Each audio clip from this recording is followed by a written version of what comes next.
Today news కి స్వాగతం. లింగాల మండ కేంద్రంలోని ఎంపీటీఓ కార్యాలయంలో నిర్వహించిన ఎంపీపీ, వైస్ ఎంపీపీ, జడ్పీటీసీ, ఎంపీటీసీల పదవి విరమణ కార్యక్రమంలో ముఖ్య అతిథులుగా పాల్గొన్నారు ఎమ్మెల్యే చిక్కుడు వంశీకృష్ణ. పదవికి మాత్రమే విరమణ అని, ప్రజాసేవ కాదని ఎమ్మెల్యే మాట్లాడారు. గత 5 ఏళ్లలో రాష్ట్రంలో కాంగ్రెస్ పార్టీ అధికారంలోకి లేకపోయినా ప్రజా ప్రతినిధులుగా ఎన్నికైన తాము నిరంతరం గ్రామాల్లో ప్రజలు ఎదుర్కొంటున్న సమస్యలను పరిష్కరించడం కోసం ప్రతి ఒక్కరూ ముందడుగు వేశారన్నారు. పదవి కాలం ముగిసినా గ్రామాల్లో మౌలిక వస్తువుల కల్పనపై అధికారులకు సూచనలు, సలహాలు ఇవ్వాలని ఎమ్మెల్యే సూచించారు.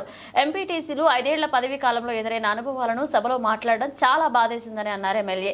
ఇక మండల పార్టీ అధ్యక్షులు కొత్త నాగేశ్వర్, ఎంపీడీఓ కార్యాలయ సిబ్బంది మరియు మండల ఎంపీటీసీ సభ్యులు లింగమ్మ, నేజీలమ్మ, నారాయణ గౌడ్ తదితర సభ్యులు మరియు మండల ముఖ్య నాయకులు పాల్గొన్నారు. రాజకీయం ఉన్నప్పుడు 2004-9 ఉన్నప్పుడు ఒక ఊర్లో 50 ఇండ్లు ఇస్తే నాకు సన్మానం చేసి, ఒక ఊరికి రోడ్డు వేపిస్తే సన్మానం చేసి, బస్సు వేపిస్తే సన్మానం చేసి, మన అనే పదాలు పోయి నా వచ్చింది. ఇది అత్యంత ఇగో ఉన్నవాళ్ళు రాజకీయంలో ఎక్కువ కాలం మన్నించలేదు. అంటే ఎన్నిక ఎక్కువ కాలం ఉండలేదు.